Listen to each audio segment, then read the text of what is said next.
All right. Good evening, everyone, and thanks for your patience while we got set up in the lobby there. It's really great to see so many people we finally get to meet in person. It's really nice to see all these faces. My name is Steve Faust with 3J Consulting. With me here tonight is Ann Sylvester from SPJ Alliance.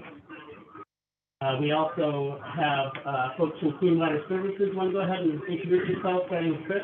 Hey, I'm Chris Faulkner. I'm a planner with Clean Water Services. I'm Chris White, and I work on public affairs. I'm Jamie Spenslin. I'm in Anyone else? I think we have some more folks that are scattered. You'll meet very them back 40, so you'll meet them later. Sounds good. We have Mike. You want to introduce yourself? Sure. I'm Mike Weston. I'm the city manager for King City. We want to have our councilors introduce themselves. Yeah, welcome everyone. Martha Shelley, City Councilor, and I really appreciate you. The turnout is great. Really, just what we're looking for was your input to what we're working with. Welcome. Could you use the mic, please, when you're talking? Thank you. Can you hear me now? All right. Welcome everyone. My name is Martha Shelley, one of the City Councilors. Again, I just want to appreciate you coming out. Great turnout, and that's what we're looking for. Your input towards what we do towards the city. We all live here, we must work together to make it better for everyone. So thank you and welcome. Yeah, Mark Manel, City Councilor. Again, I'll echo Smart, and thanks for everyone for showing up. It's great we can get some input. Michael Paulson, City Council President, and also want to welcome everybody here and thank you for participating in tonight's event. Hi, I'm Shauna Thompson, City Councilor. Just want to echo my fellow colleagues here and say thank you so much for coming, and we're looking forward to hearing this presentation as much as the rest of you. Great. Mike, are you going to run the PowerPoint? Yep. Okay. Yeah, let's go ahead to the next slide. So, as everyone knows, we're here tonight to talk about the King City Master Plan process. What we're going to do here, obviously just did our introduction. I'm going to give you a brief presentation on what we've done on the project thus far. Then Ann Sylvester is going to talk about our circulation study, both the evaluation factors we'll be using and the proposed alternatives that we're going to be looking at. After that, our folks from Clean Water Services are going to present some information about the stormwater and sewer studies that they're working on now. And then we will transition into an open house format. There's so many people here, I think it'll be beneficial to kind of have some smaller group conversations. For folks who are participating online, if you go to the project website, and I'll put it up later, it's kingcitymasterplan.com, you can navigate your way to an online questionnaire where you can share, basically answer the same questions we'll be asking folks tonight and share your questions and comments with us that way. I appreciate everyone's patience with the accommodations here. This was the location that allowed us to do a hybrid meeting, both in person and virtual. Obviously, we wish we had more space and more seats, but this is the space that we'll be working with tonight. Let's go to the next slide, please.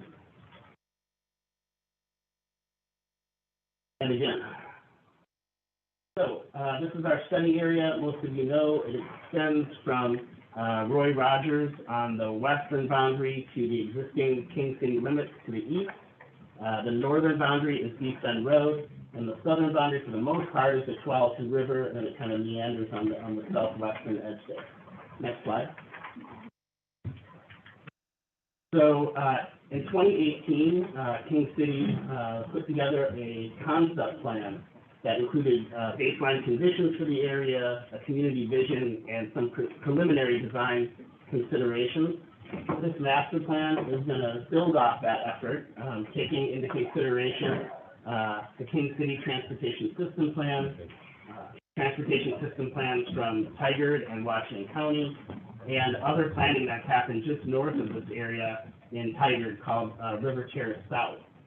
The outcome is what we're really trying to do through the master plan is put the details in place so that it can be implemented. And that primarily means comprehensive plan and development code amendments.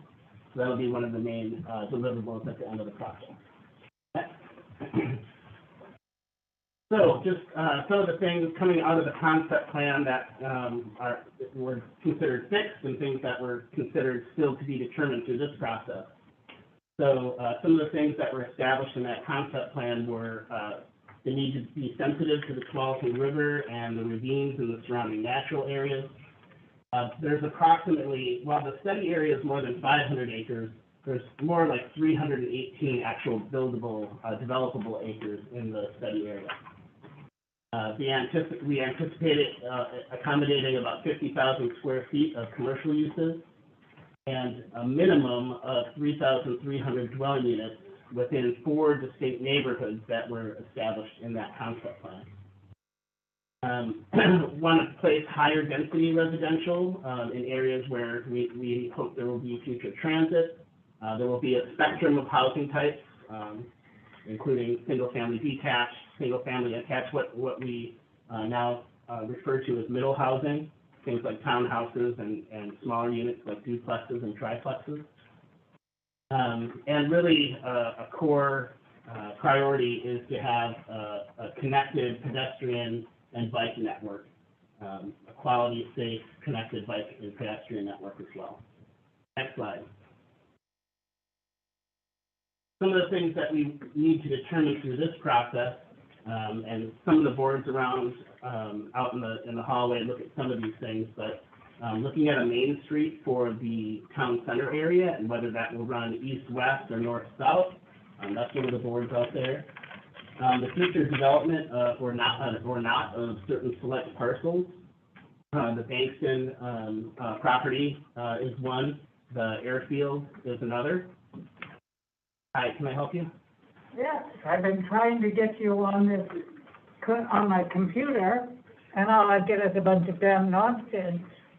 Mike, maybe someone can help her, and Chris, maybe you can run the PowerPoint? Yep. That'd be great. Thank you. Sorry to interrupt. One of the main topics we're talking about tonight is looking at future east-west connections in the area. In terms of the street network itself, determining if it's going to be more of a grid or follow more of the contours of the area. We need to look at drainage areas and topography, the potential for gravity sewer pipelines, and crossing those drainages. And again, we have east-west crossings on here. So not just the connections, but the crossing potentially of those ravines and whether it makes sense to have bridges or culverts for those crossings. Next. So in the first phase of this project, we conducted 2 rounds of community engagement. The first round was from approximately November 2020 to February 2021. We had a public meeting on March 15th, an online open house, with a lot of people participating in those activities. We had materials translated into Spanish. We did some targeted outreach to the Korean-speaking community in King City. We also conducted a number of interviews and connected with a lot of the organizations that you see here. Next slide. So some of the concerns that came out of that outreach included the feasibility of infrastructure in the area and associated costs, especially related to crossing those drainages, those ravines, the protection and enhancement of natural resources, the character of adjacent neighborhoods, and the rate of growth and development in the area. Next slide. Can you talk louder? Louder, okay. All right, thanks. So the second round of outreach and engagement focused on some design options for different portions of the area. And again, you can see this on the boards out there. Looking at the town center, we were looking at, again, the orientation of potential Main Street in that town center. We're looking at what types of parks might go in different areas, different locations throughout the study area. And for that Main Street, looking at different street designs for that Main Street. Pause for 10 seconds. Pause for 10 seconds. Okay. Sorry, it's going too fast. So before I hand it over to Ann, I'll just do kind of a preview as to some of the reasons why having continuous east-west collector street is important to the development of the area for King City as a whole. This connector would integrate King City with the study area, the existing King City with the study area, through quality circulation from one end of town to the other, offering accessibility and connectivity. To support the proposed land uses that were identified in the concept plan. It would help reduce vehicle miles of travel and enhance community sustainability. Provides a range of mode choices for residents and visitors, and offers an opportunity for the quickest travel times by all modes. Supportive of future transit, public transit that would touch the heart of this area. Supporting better emergency vehicle travel times. Spreading traffic, the burden of traffic throughout the network rather than on just one facility. Next slide. Just to recap our schedule here, we began this process in fall of 2020, looking at current conditions and reviewing the content of that concept plan. We had our first round of engagement in the winter and spring of 2021. We began looking at these land use and transportation concepts in spring of 2022, and that's when we put the process on hold to take a closer look at this question of east-west connectivity. So you can see that we started this transportation network analysis, and that's what Ann is taking the lead on for us. We're going to be continuing with the master plan process parallel to this transportation analysis, but right now our sole focus is the analysis of east-west connection. We hope to have both the analysis and our land use concepts ready by early fall, early September. Then we'll look at measures for implementation, kind of developing those development code amendments and comprehensive plan amendments that I mentioned. And then later in the fall and into the winter, moving into the adoption process with Planning Commission and City Council. With that, I'll hand it over to Ann as soon as we're ready on the PowerPoint.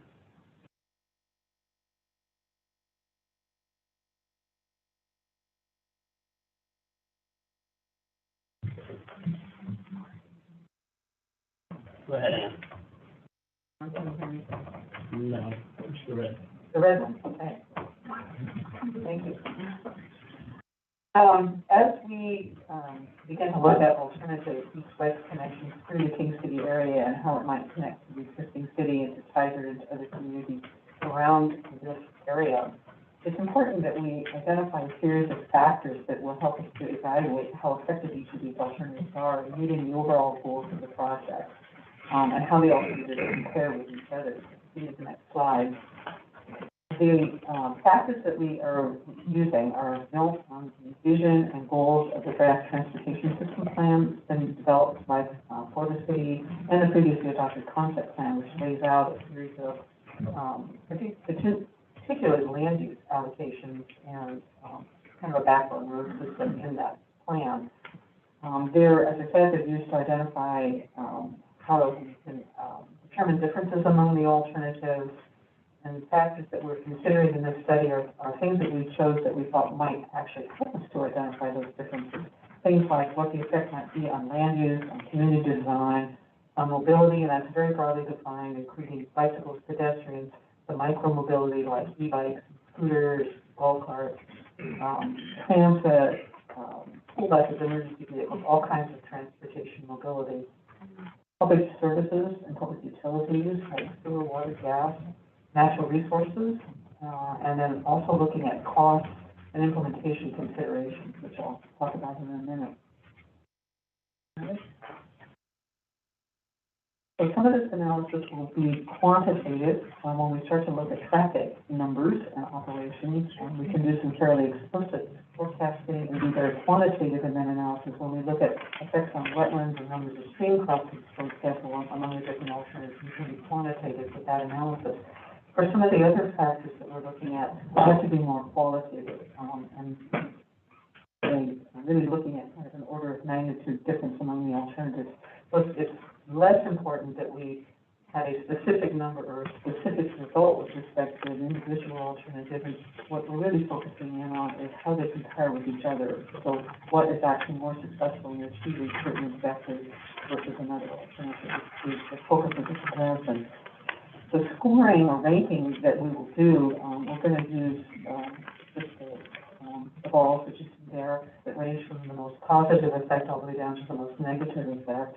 And this is going to be backed up by reports that are being done by subject matter experts on transportation, on the natural resources, on cost, phasing, public services, utilities, infrastructure, all the various things that are important to consider in this effort. We'll have reports that are prepared specifically for them, and that will help us then to do this evaluation, which will kind of simplified evaluation that indicates, again, order of magnitude differences among the alternatives for individual and specific criteria.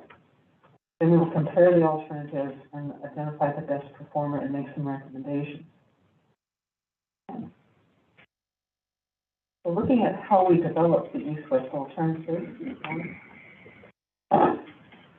when we're looking at developing a transportation system to serve a newly developing area, there's a number of things we have to consider. The landowners and the interests that the landowners have in various kinds of development or not developing, as the case may be.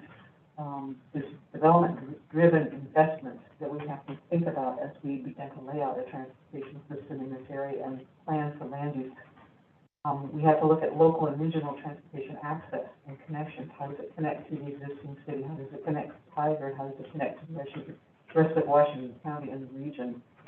We have to think about the built and natural environment, both existing and potential, and then also the infrastructure requirements, and where can we locate roads, for example, with water and sewer infrastructure, thinking about how it all works together and fits together.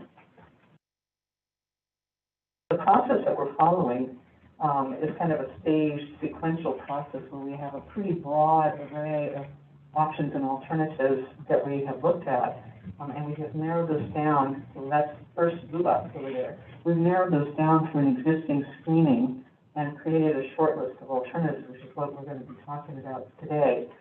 And then we'll go into an evaluation process, that second green ball, using those criteria, those factors that I first identified for you, and then identifying a preferred alternative. The little hashed arrow that goes down towards the purple box is to indicate that the process doesn't end with the identification of a preferred alternative or the development of the comprehensive plan update, the transportation system plan adoption, code amendments, all that sort of thing. There has to be then design and development decisions made. We'll have to invest money in actually developing the area. So it's a long process, stretched out over many years. Okay. So this is an illustration from the 2018 concept plan, and it shows the road system, and the backbone road system that was envisioned at that time. And what this is showing is kind of what we call the collector road system. And collectors function to basically collect traffic from local streets and then filter it to the arterials, which is East End Road and Red Rogers. So think of this in terms of wherever you might be living in this area, if you're living there in the future, you would use one of those collector streets to get out of the area or to connect into other parts of the city. So this is the backbone road system that was envisioned in the plan at that time.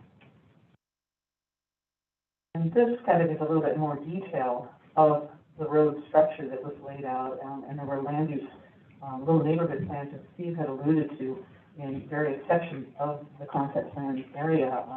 Some of those drawings that are there, or the photos, illustrate the kinds of housing development that was anticipated. And it would vary from area to area, with maybe more intense development on the west end, maybe less intense development as we move towards the existing city, kind of the thinking at the time that the concept plan was developed. So what are we trying to achieve with this east-west circulation study? We want to support concept plan land uses. This is an adopted plan. There's urban design principles that accompany that. There's connections that accompany that. We're looking at multimodal drive optional to the extent that that's possible, trying to accommodate pedestrians and bicycles through this whole area. We want to integrate with King City. There will all be King City at some point in time out into the future. having a continuous, connected, multimodal, facility that will serve, the entire community. Maybe ideally providing more than one alignment, as Steve had indicated, to spread traffic out, so that there's not just a single route that's carrying all the traffic and impacting one particular neighborhood, but that people have choices and options for how they travel from one area to another. Hopefully reducing vehicle miles of travel, which is a county goal and a regional goal, to try and make our communities more sustainable, and to reduce emissions and use of energy in our communities. Work with the topography of the area. They're very challenging in terms of the ravines and the gradients that occur within the area. It also has some high-value natural resources that we want to be very sensitive to. And then to accommodate the public utilities, and particularly gravity-fed sewer.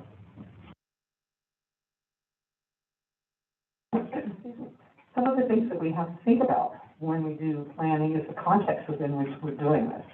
So the state and the metro region and the King City itself all have language in their comprehensive plans and in their regulatory codes and administrative rules that speak to the need for a multimodal transportation system and how it should function. So some of these things talk about just general connectivity. They talk about things that you can do that will make the area more attractive for walkers and bikers that have to do with the block size, with connections, or the sort of thing. These are just some of the points that I wanted to pull out and just tell you that, you know, these are things we have to think about as we're doing this master planning process. The Oregon administrative rules that actually administer statewide planning goal 12, which is the transportation planning goal. They talk about the need for multimodal connectivity. They require that local transportation system plans, such as the draft that King City has to comply with Metro's street connectivity requirements that are in the Urban Growth Management Functional Plan. That plan requires mapping of showing internal street connections to adjacent urban areas, and then it points to the regional transportation functional plan, next slide, which actually talks about connectivity much more explicitly and says that, I'll just put the language in there which you can read. Talks about identifying street connections to adjacent areas to promote logical, direct connected systems of streets and to demonstrate opportunities to expand and connect new streets to existing streets, provide direct public right-of-way routes, and limit closed-end street design. And then we have some code language from Metro and from King City Code as well about block sizing, spacing. Like I said, smaller blocks are more friendly to pedestrians because you can get to where you want to get by a variety of different routes. Don't require more other direction travel. County code we have to think about is how we can get access to Beef Bend Road. There's requirements of how that is spaced. And then also trying to limit the length of cul-de-sacs to no more than 200 feet in length, serving less than 25 homes. And again, that's so that we don't end up taking all the traffic and filtering it up to just one road that runs through the area. That is not really considered to be consistent with the regulations and within which we're trying to operate. So, as I said, if you remember in the graphic of the planning process, we did an initial screening early on and eliminated a lot of big variety of alternatives, lots and lots of suggestions that we got through the couple of years between the concept plan and the present. A lot of ideas that people had. And we were looking at, so what of all of those options that were given to us are consistent with the principles of the concept plan and how that is laid out? Does it support the concept plan and its vision? Does it offer multiple east-west alignments? Does it separate from Beef Bend Road to provide another route in addition to Beef Bend Road? Does it work with the topography and avoid the high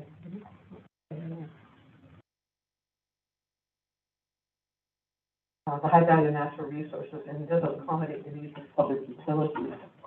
We should be on the next slide. Sorry. Okay, next one. I got confused already. What I'm showing you here are just some of the ideas that we got from various people. or various, others came from a lot of different sources, some of which came from the general public, some of which came from other planners, other jurisdictions. We got them from a lot of sources. So this particular, these two graphics actually show a couple of parallel routes that are running through the area. The lower down one has a lot of bridge crossings of the ravines. The higher one up has fewer of those, but it's very close to Deep Bend Road, and kind of duplicates the function of, in terms of traffic carrying capacity of Deep Bend Road.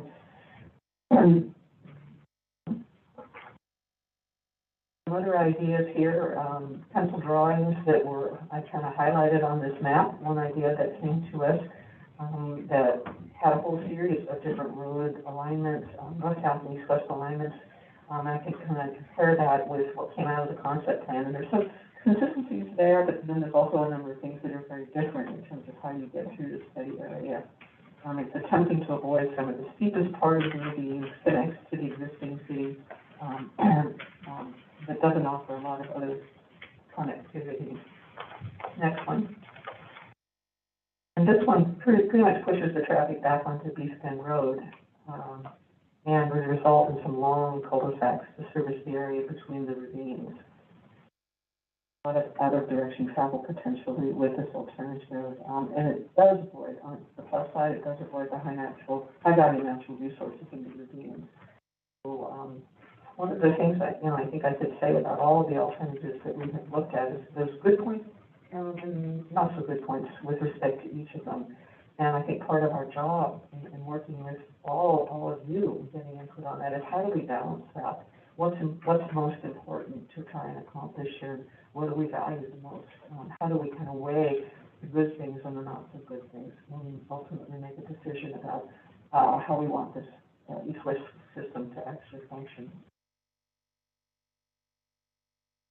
But one of the other things we were thinking about too, as I had mentioned about the water sewer infrastructure that we have to think about, and the opportunities to co-locate a road and a water line and a sewer line. There are some restrictions in terms of the gravity flow sewer. It has to work with gravity, and if it goes too low, too far down, that doesn't work real well. The sewer flows best at a certain elevation, and so that might also influence how we might lay out some of the roads. There were some things that came out of the transportation system planning process that was recently completed. They have a whole series of alignment alternatives here that they looked at. They did some quick forecasts of what kind of traffic lines they would carry and what they might cost. It's quite a range of costs. And so all of these things were sort of useful for us as we began to try and sort through the process of where do we want to go, what do we want to study, where does all this lead us? I think what the conclusions that I drew from all of the things that we had looked at and all the input that we had received was that there's a series of options that we can think about, and I kind of illustrated them in this graphic. This is kind of one set of observations and how it might mesh with the land use as we would like to see it develop in the area, and what it might accomplish in terms of how it connects that area and connecting to the existing city. With this particular alignment, it meshes really well with the street system that's laid out in that concept plan. It offers some redundancy of different road alignments, some separation from East Bend Road. It has some higher up elevation or higher up, more northerly crossings that don't require such long crossings of the ravines and potential impact resources associated with that. And it offers some connections to the existing city. Keep going. Another one here that came out of the process, again, it's slightly different in terms of how it would connect into the existing city, but it continues that same idea. Multiple east-west routes that serve the area, trying to keep them a little farther north to minimize the crossings of the streams and parts of the ravines in the natural areas. Keep going. Overlaying some of these options onto a topographic map that shows you, the contour lines show you the intensity of the slope in each of these ravines. We look at an alignment that says, okay, we can go north up in that area and avoid all of the ravines. We could go in the middle and impact some of those ravines, have to cross some of those ravines, but the crossings might be smaller, and the cost associated with that might be less, than it would be if we were to look at the most southerly alignment, which crosses the ravines of some of the very largest crossings. It may impact some of the natural resources that exist along the stream. We don't have to think about topography and the effect of cost and motion. And then lastly, thinking about the natural resources in the area, the habitat that exists, and kind of building on where streams and wetlands are, where the floodplains are, thinking about all those factors when we start to look at how we would lay out a road alignment. Go ahead. So kind of conclusions, I think from that initial screening, looking at all the inputs and a wide array of options that we looked at, we want to narrow that down, the lessons learned and those things that I just described to you, and identify 2 to 4 alternatives to carry forward into further evaluation using those factors that I had described earlier. The alignment, I should say, of the alternatives are not fixed. They're fat lines on a map. They show a corridor of intent, if you will, that will be further refined in the next study phase and through the design and development process as we learn more and more about the area as it gets developed. Final recommendations also may be a hybrid of alignment alternatives based on their overall performance, cost, the implementation challenges. We may also be thinking in terms of an alignment that is fully multimodal, carries all kinds of vehicles, an alignment that really doesn't carry all the vehicles, doesn't carry motor vehicles, maybe it's a bicycle pedestrian alignment that provides good connectivity for either low-powered vehicles, the micro-mobility vehicles like I was mentioning, like the scooters and the go-karts and things of that nature, or walkers and bicycles, but not the cars. It might be open for emergency vehicles, and that would be it. The next slide shows those alignment alternatives that we were proposing to be carried forward with the number 1, and this is one actually that when we talked with our stakeholders early on, they didn't really like this one and asked that maybe we don't really need to think about that because it does cross some of the ravines that are wider places. It may have some resource impacts associated with it. But our technical staff said, there might be some good opportunities following on kind of what I was just saying about bicycle and pedestrian circulation. This might actually be a good alternative for consideration for that purpose. So let's keep it on the list. Let's look at it. Alternatives 2 and 3 have some similarities. They kind of run midway through the future developable area, splitting off as they get a little bit east of 150th, one swinging a little farther south, the other staying a little farther north. Points of connectivity into the existing city could be at Fisher Road. There may be an opportunity at Cassavette, may not be a full vehicle connection at that location. And then we looked at the far north end, and this may be a long-term scenario if at any point there is a proposal to redevelop the existing land uses in that area, parallel to the south of East Bend Road. There isn't that opportunity today, but we're doing a 20-year plan, or even looking farther than that. There may be the opportunity as the community grows and develops, if the opportunity presents itself, and this kind of connection could be achieved.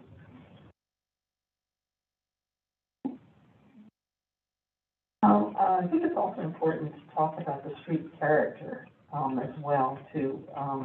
And in the concept plan, we have a series of different kinds of classifications of roads. Like I had said, the collectors that are taking traffic from local streets and feeding it to arterials. Could look like that photo on the left there, where we have sidewalks and bike lanes and buffered areas and landscaping, and be attractive. 25-mile-an-hour speed is what it would be designed for. And that would carry kind of that backbone traffic system, if you will. The neighborhood routes down on the lower part of the slide could be built in the eastern part of Kingston Terrace. And then the rural areas, the plan actually calls for fairly dense development farther west, calls for rural development farther to the east, and for sort of a mixture, moderate and dense development somewhere in the middle of the development. So these different road types kind of are intended to fit the character of the neighborhood, and so you kind of keep that feel of what that neighborhood is like through your road system. plan here. These are just some illustrations from that earlier concept plan that, I don't know if you can really read them at this level, but they do illustrate the neighborhoods. On the one in the upper right-hand corner illustrates, like I was saying, the more intense development on the west and the less intense development on the east, where it left the existing city. But importantly, too, here is the difference between the top two graphics, the one on the left and the one on the right. The one on the left is actually a first phase of development, because this isn't going to happen all at once. This is going to take a long time to build out. And our expectation is, just from what we've been hearing of interest of landowners, is that there's a lot of interest in developing on the west, and then also for segments along the existing East Bend Road. And these areas may develop, and their infrastructure may come into place early on in the process. The other parts of the overall master plan area may develop much later. So we could be looking at 15, 20 years, maybe even longer, for some of the areas farther to the east. So it's a long-term vision. I think that we'll have to kind of keep that in mind. With that land development, then becomes the build out of the street system, build out in more detail on the west end early on, and ultimately going, connecting all the way through, as we get farther into the planning horizon here. That's all I have. I think I'm going to kick it back to Steve to talk about where we go from here. Go to the next slide. Excuse me. So there's that timeline again. We're just at the very beginning of stages. I'm going to hand it over to Clean Water Services in a moment, but when we break into our open house, we're here to answer questions that you have. The two questions that we have for you are, number one, and talk about these factors that we're going to use to do the analysis of the different routes. That's this first board over here, and they're all listed there, and are in your packets as well. And are there any missing? Are there any things we should be considering that aren't included in there? And there's a lot in there. And then the second thing is, are there any, the second board over here in the graphic that Ann just showed, are there any east-west connections that we should be studying that aren't included there, but that meet all the objectives that we talked about, but aren't included, because these are proposed, right? These are the proposed routes that we want to look at in this analysis, and if there are other routes that meet those objectives that we should be studying, we would love to hear that. So with that, Chris, why don't we do a little do-si-do here, and I'll run the PowerPoint for you. Are we going to be able Unless one of you want to. are we going to ask questions of any presenters, or we just wait? In the open house portion, that's when we'll be happy to answer any questions.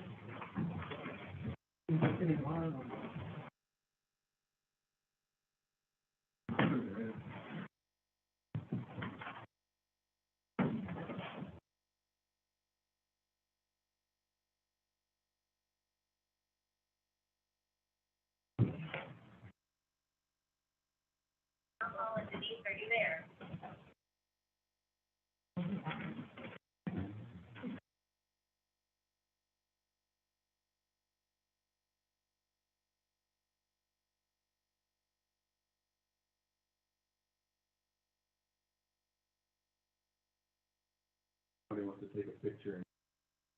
They're showing you, make my mom real proud. Right? Go ahead. Chris, you want to, how do we do that? Yeah, literally said the IT unplug and plug it back in. Or we can just do this. Chris, you're going to need to hit that red button in your... Or I can just use it.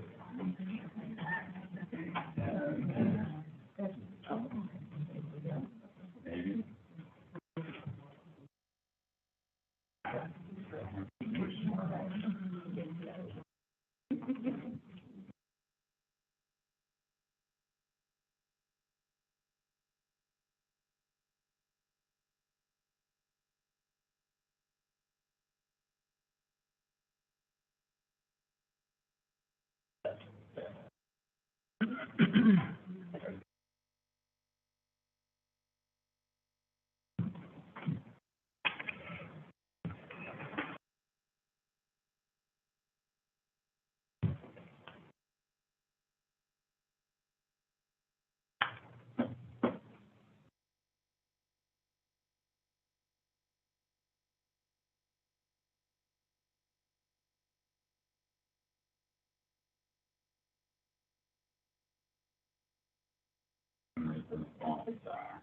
If you go to the second tab on the upper right, there's a place where you can switch to presentation view.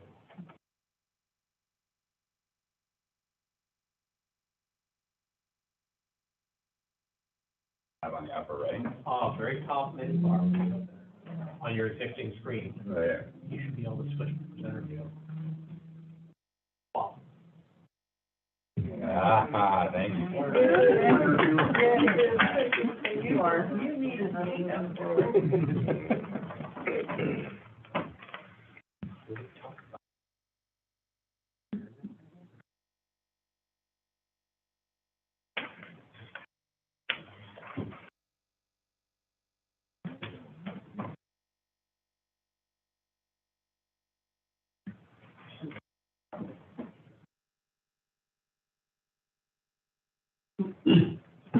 Evening, everybody. Again, my name is Chris Faulkner. I'm a Water Resources Program Manager and Planner for Clean Water Services, and we're currently working on a stormwater stream enhancement study and a sanitary sewer study for this and sort of a larger, area between River Terrace and Kingston Terrace. And so tonight, digging in, I'm going to just kind of run through sort of what the project is, kind of where it is, how the project's going, and then we've got tons of posters in the back. We'd be happy to answer questions then. So, start with kind of the why. Obviously, there's a lot of planning going on in this area, has been for quite some time. And as the regional utility services provider, we're sort of poised to be able to work between jurisdictions, so the city, the county. And so, as we're thinking about land uses and transportation, there's other pieces of infrastructure that we have to have in place. And so, to that end, like I said, we're working on a stormwater management and a stream enhancement study and a sanitary sewer study. And the idea is that these strategies are just that sort of initial planning piece as we start to move into other portions of infrastructure. Slide. A couple things to kind of frame up, just to sort of set expectations. What we hope is that the strategies, they're going to recommend the right approaches to how we manage stormwater runoff, how we manage sanitary sewer. There's a lot of options, a lot of tools in the toolbox, and we need to look at all those. We definitely want to identify possible stormwater retrofit opportunities. We know that the streams have been hammered by development in the past. That development was done up to code. It doesn't mean that code was where it should have been, and we've updated the code since then. And so, are there opportunities to go back and either put in new infrastructure to enhance infrastructure? And so we want to look for those. We also want to identify any opportunities to actually co-locate or leverage utilities. Earlier we were hearing about if we're putting in a road, maybe we can put in Sandy. If we're putting in a park, maybe there's a stormwater pond that can also go there. That doesn't mean that's how it has to work, but it gives the chance just to really look at that. And then, really, this should provide a framework for how, as development occurs and how land use patterns change, we're going to address stormwater and we're going to address sanitary sewer questions. A couple things the strategies are not necessarily going to do. One, these are not design documents. This doesn't get into the full-on engineering. You don't suddenly have a strategy and suddenly you go build stuff. This is a longer-term process. We're also not going to get really deep into costs. We'll look at some high-level stuff, but the real specific costs are things you do as you're doing the actual engineering. And we're not going to really assign funding sources. There's, again, a lot of options out there, a lot of opportunities. We don't want to say, well, this one thing will be paid for by this source. That's not what these are for. Next slide. So digging into the actual stormwater and stream work again, JD will talk about sanitary sewer. Next slide. First, sort of show the project study area. So that green boundary, that is where we're looking. You notice that that's where there is current development, there's happening development, and there's potential future development. Again, we want to look at all of that stuff, right? It all fits in. Next, or just put it again. I also just kind of want to show the planning context. We are working with and coordinating with a lot of different plans, a lot of different jurisdictions. River Terrace 1 is still developing. It's not even fully built out yet. Tigard's working on initial plans for River Terrace South and River Terrace West. Talking about Kingston Terrace. The county has plans for Deep Bend Road. And so all that stuff fits into how we want to manage stormwater and how we want to protect resources. And so, I show this to show there's a lot of pieces here. We're trying to work amongst, all of them. Next slide. And so now the question is, what the heck are we doing? So for walk through, the scope here. First, we've been reviewing, existing information. Again, a lot of things happened here over the last 5-10 years. We want to take as much of the information as we can and use it. Also look and say, okay, what are gaps?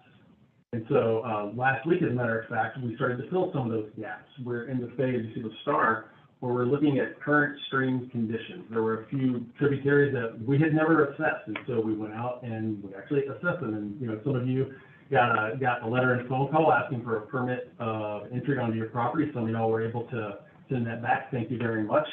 Some of you weren't. That's okay, too. But, you know, we went through because we need to understand what's happening on the ground now and how is that, you know, how may that change for better or for worse in the future. So still wrapping up data there. Next thing we're going to do, we're going to look at any infiltration potential. One of the best ways to manage stormwater is just to keep it on site. So if there's opportunities to do that, we want to do that. From there, we're going to develop alternate stormwater strategies. Again, a lot of tools in the toolbox. What is that mix of tools that makes sense? And this will be one of the things we actually bring back to you all to get your feedback on probably late summer. You know, when we kind of look to say, okay, do we just do it based on the baseline? Do we look at regional facilities? You know, all kinds of things, right? So once we do that, we're going to do a little topographic survey and mapping, which will also support some of the sanitary sewer work. And then from there, once we've all sort of, you know, nodded our heads that this is the right approach, these are the right alternatives, we're going to do a lot more modeling on it to really understand what the impacts are. And so once we've done all that, we have a strategy, and that strategy we hope really, again, addresses stormwater management questions, issues. It provides that framework that looks for those stream enhancement opportunities. Again, we know the streams have been impacted by previous development. And so are there opportunities where maybe we can go back and we can fix streams? And again, also retrofit opportunities. Next slide. And so just some high-level concepts, just so we all kind of understand what some of those tools in the toolbox are. Can we enhance the design standards? Again, we have a pretty good baseline, but are there opportunities to maybe beef those up a little bit? We're going to look at that. Low-impact development, you know, the bioswale, the permeable paving. If you've been in the Portland metro area for more than about 15 minutes, you've seen this stuff. It's everywhere, right? It's a great tool. We want to look at that tool.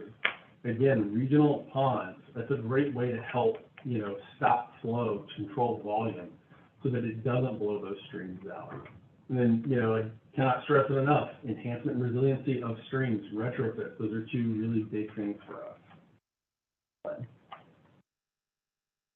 And so here's just a few photos of where we've actually done some of this work. Most of these photos are from the North Bethany area, that's in North Washington County. You know, we've got a couple of ponds, that one kind of in the top middle. That was actually a farm pond that we retrofitted to be a stormwater feature that also is a nice, you know, it's a nice piece of habitat, right? So we were able to leverage that. The one kind of top to, well, let's say the top up under the OTAC symbol. I don't want to say left or right because it'll confuse everybody, including me. That's a pond. When it fills up, it helps hold back water. When it's empty, it looks like a nice feature. We've got street side planters here. Again, this is stuff that, you know, that we do. That's very that's just a part of how we operate. Next slide. And then also looking again at stream and wetland concepts. One of the things Clean Water Services tries to do is, one, leave things better than we found it. Two, if we can use natural systems to help address stormwater runoff, we will. We can't always do that. Doesn't mean we're not going to try to actually enhance the stream. So again, examples of where we have done this in the past, coming in and taking, you know, a degraded system and kind of lifting it back up. So I think next slide turns it over to JD. Yeah, perfect. Thank you, Chris. Okay, I'm Jadine Spencelin. I'm an engineer at Clean Water Services. I'm going to talk about the sanitary system or the wastewater planning. So next slide. So our boundary is a little bit different, but we are a regional wastewater provider. And so we are looking at this black outline, which actually is a little bit different orientation, similar area, as the drainage for the stormwater system, but it's larger. If you're thinking about where we are, on the bottom is the Kingston Terrace that we've been talking about tonight. There's the line of the Tualatin River, and the left side where the red line is and the dashed line, that's Roy Rogers Road. And so if you follow the black line around all of that, it's not just the River Terrace or the Kingston Terrace area, but we also have River Terrace, the Bull Mountain area, going up past Charles Ferry, going into the city of Beaverton for the Tile Flat and Cooper Mountain development area. All of that is developing. I'm sure you've been on those roads and seen all the development that's going on there. We're collecting that wastewater and flowing through our pipe system and our pump station system that we currently have. Comes down to the red dot there, called the River Terrace South Pump Station, and then it is pumped over on East Bend Road into a gravity system that ultimately goes to our Durham wastewater treatment plant. So we have conveyance systems through here, and as we're planning the new development in all of those areas, as well as Kingston Terrace, we want to make it sure that it's cost effective, and we're doing just-in-time improvements of that system with the development. Next slide. I'm kind of zoomed in here to the River Terrace area, and I'm just orienting yourself again. The Tualatin River's on the bottom, and on the left-hand side is our existing gravity system. The dashed line is our force main. We want to really do thoughtful planning in conjunction with community development. What Anne's doing, what the city of King City here is doing, as well as Tiger and Beaverton, to really meet the community development needs and the needs of the public. We're currently looking at reviewing the existing sanitary needs and planning for those regional improvements. We want to work with community leaders and the public to craft plans that are flexible, because although we're growing really fast right now, maybe it might slow down a little bit, maybe one area develops before another, and we need to meet the needs of that wastewater that is coming to us, no matter what's going on. So we're thinking about different alternatives to be flexible. And as you can see, this area has, got a lot of vacant land, and so all of that transportation system will have sanitary and sewer and water going through there. We'll be thoughtful about how that will be improved and provide cost-effective solutions, maybe co-locate that infrastructure. Chris and I are working really close with our teams to make sure that we're thinking about the stormwater and sanitary and where we can work and co-locate those kind of facilities. So here's just some photos of existing sanitary. A lot of this is underground, and no one ever sees it. Maybe while the construction is going by in the neighborhood or the road that you're driving by, but our infrastructure's in there, it's working. It's not usually a problem until it is a problem, and Clean Water Services likes to make sure that that doesn't happen very often. So lots of different construction methods for pipelines and force mains, manholes, installations done by incredible staff. Up in the upper right-hand side is actually a pedestrian bridge up in the North Bethany area, and we worked with THPRD, Tualatin Hills Park and Rec. They wanted a pedestrian path over Abbey Creek, and we put our sanitary lines on that pipe bridge, and we worked together to build that. We, our ultimate goal is the watershed health. Clean Water Services really wants to leave the site better than when we arrived. And we have a team of subject matter experts that work with us throughout the planning process. We have planners and engineers. We have ecologists, hydrologists,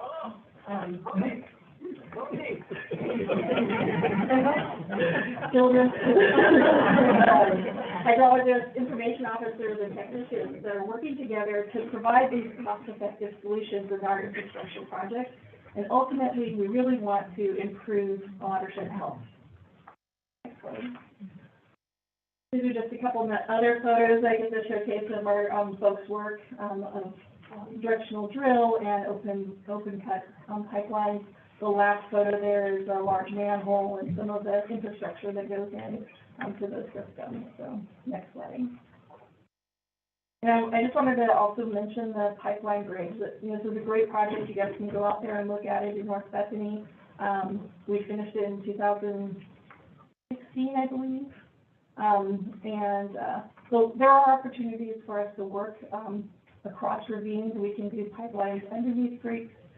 We can go around them, or we can put them on bridges. There's lots of different options and opportunities to work together.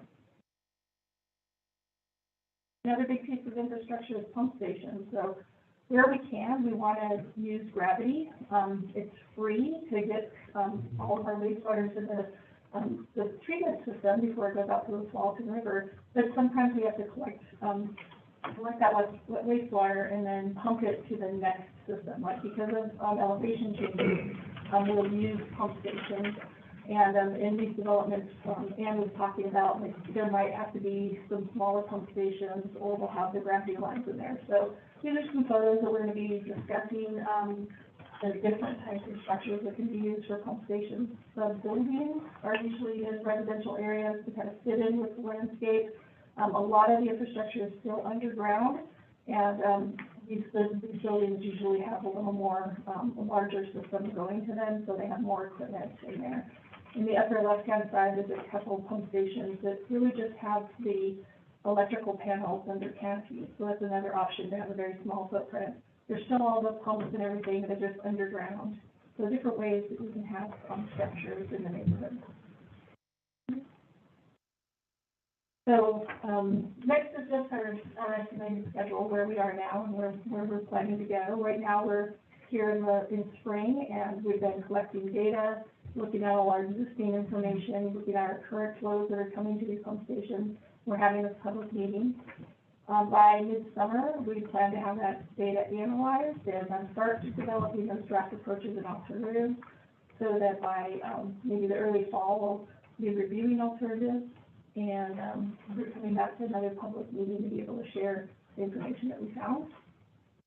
By late fall, we hope to be drafting up our strategies to move forward and having a preferred alternative analysis, and then have another public meeting in the winter and finalize everything in the beginning of next year.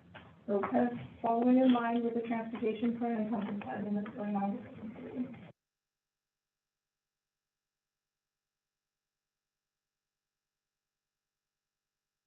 So that's the end of our presentation, and so if you're attending virtually, we do have an email that has been set up. You can send your questions or comments to us, and we'll be responding to that probably next week.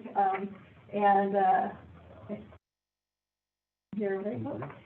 Yeah, so there's a lot of you here, but fortunately there's a lot of us here as well. Ann is going to be over in this area if you have questions about the transportation analysis. The Clean Water Services and their team are going to be over in the corner over here. I will probably station myself over here. You've got Mike Weston, who will be able to answer questions. If you have questions for your counselors, they're here too. And for folks participating online, again, kingcitymasterplan.com. There's an online questionnaire where you can submit your questions and comments, and we'll follow up there. Actually, maybe I'll go out into the hallway because we have a bunch of people out there as well. So again, thank you all for being here. And let's I have a process question. Excuse me, I have one process question. Yeah. If we've provided written comments for testimony, is there a place that we can those to you? Yeah, you can give those to me. We have these comment forms that we gave you. That's one way that you can do it, but if you have... We have our own. You have your own? Yeah, just make sure that makes its way to me, because I'll be the one compiling all the information. I just have one question too, because we're all going to be splitting up. Yeah. I noticed that there was an option 5 that a lot of the community had presented, and it wasn't included in the presentation. So again, that these options that we presented are the same ones we presented earlier. So we have not, these are not the final ones that we're taking into the analysis. They're the proposed. Before we determine the final ones that we're going to bring into the analysis, we're taking all of our input right now. But Ann can talk to you more about what people are calling option 5 over here in this area. She'd be happy to answer questions about that. All right, I'm going to go out to the hallway. Leave it up just for a couple of minutes. I'm going to go ahead and turn off the audio for those people online. You'll probably get blasted out if I don't.